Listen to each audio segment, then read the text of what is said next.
Hi, welcome to Yogilachi, and this is another Wellness Wednesday. I'm your host, Stefana, and I'm going to talk about Yoga Nidra today.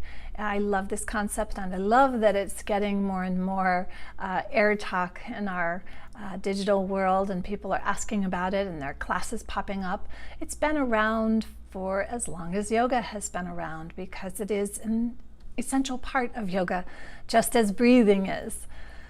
But it's a little less known than breathing and the asanas or the postures.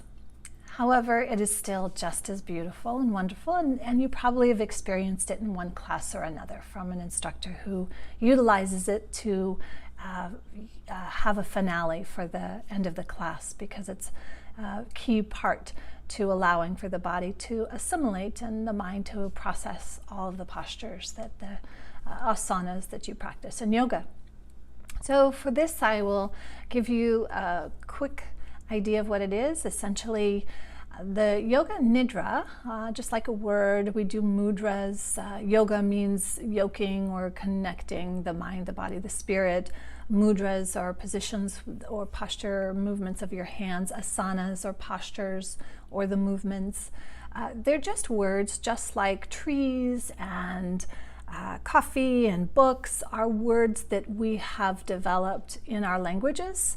Yogic language, Sanskrit was the origin of it, and then we have countless languages that have come about and been developed over our lifetime as humans being around. And again, they're just words. They communicate concepts. So if we get that understanding that they're concepts, and the more we can understand those concepts, maybe we can benefit more from that understanding. So Yoga Nidra, the Nidra is that opportunity for the body to process or digest life, and why it's so important, and I think why it's becoming so prevalent as a restorative type of class just for people to do, is because people are not getting enough sleep. People are not taking the time. They're always turned on. And being able to go into a relaxed state similar to that of sleep, then it's very, very beneficial. I want to be clear that Yoga Nidra is not going into deep REM sleep. It is an awareness sleep. It is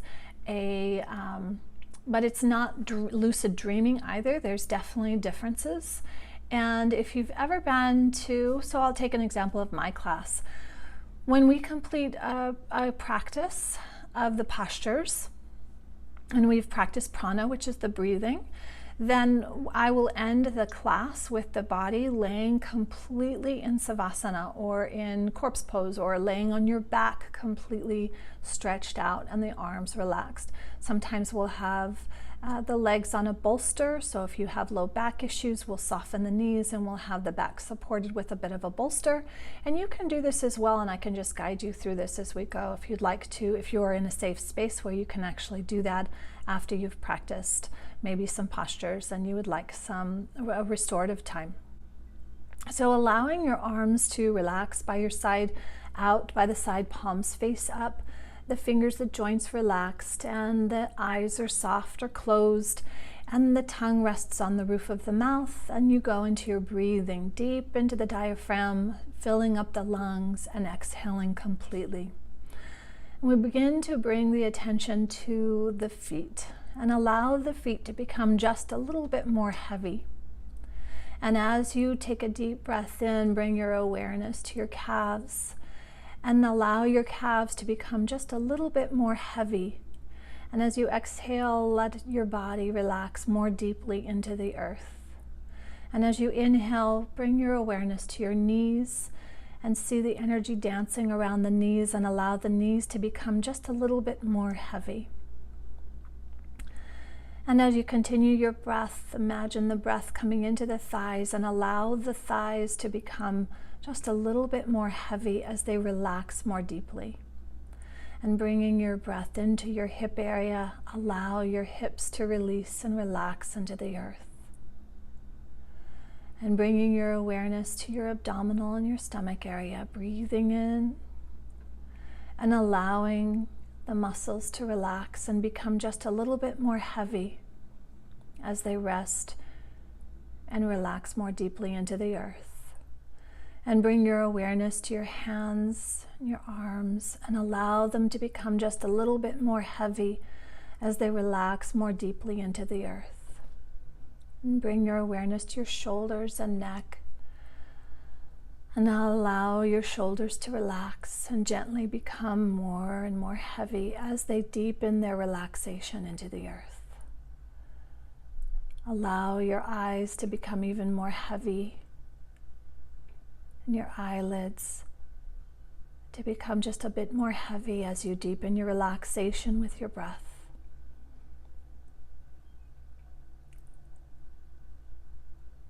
Now bringing your attention to your breathing, noticing that it has become more deep, more full.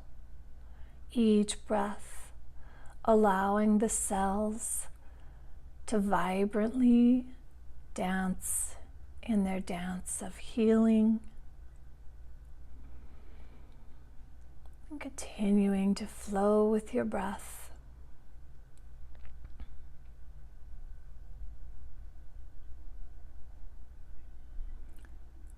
Noticing that your body is becoming more and more heavy and more relaxed with each breath.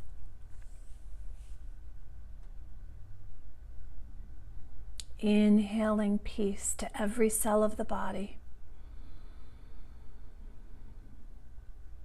And exhaling conflict, allowing it to completely empty from every cell in the body.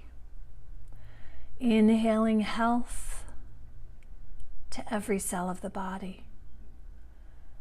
Exhaling sickness, allowing it to release. Inhaling strength, strength of body, of mind, of character. And exhaling weakness. No judgment, just allowing it to ebb and to flow and to release as it is complete. Inhaling understanding.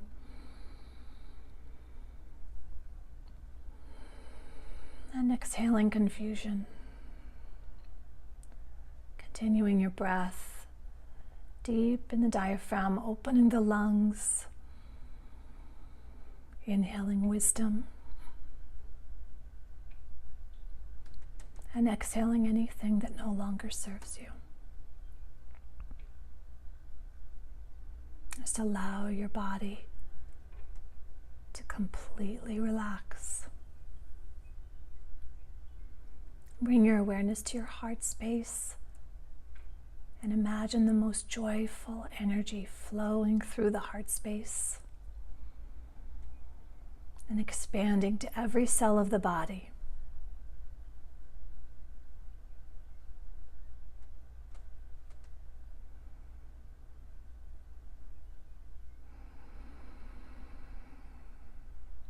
Begin to be aware of the sounds, the earth around you, and gently roll over to your right side, coming into a fetal position as you're imagining being cocooned in a blanket of warmth, a blanket of nourished, being cherished and adored. Start to feel the texture of the mat or the earth beneath your shoulder.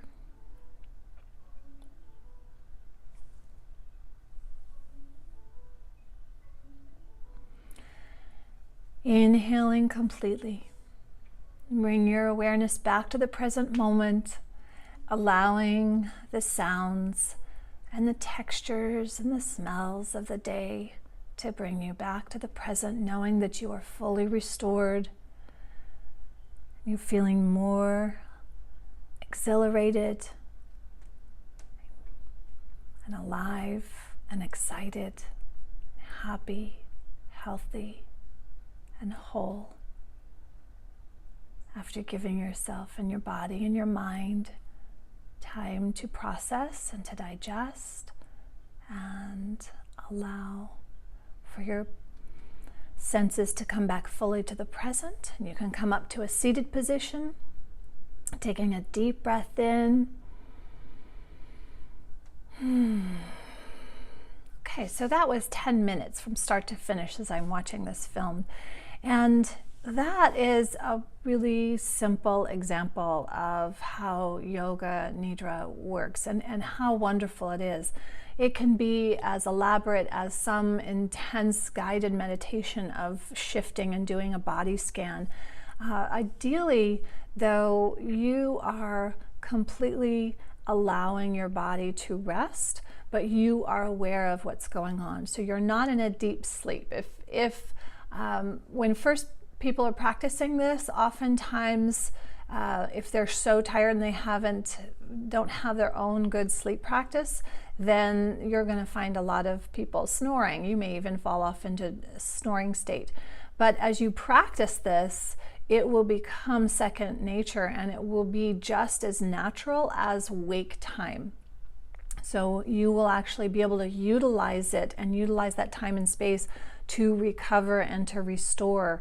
And it is incredibly healing. It is incredibly beneficial, and I can't recommend it enough. It's incredible, but it's also a natural part of it's a natural part of a yoga practice. There really is no right or wrong or correct. I mean, there's more optimal yoga practice, but there's not really right or wrong. If you're connecting your mind, your body, and spirit in some way, that is yoga. And we do that through our breath. We do that through postures. We even do that through eating and scriptures and studying wisdom and being in nature and meditation and all of that. And that is really the beauty of what the forerunners of yoga and how all of it developed put this there for us, is so that we can utilize that to be and activate the best version of our good souls.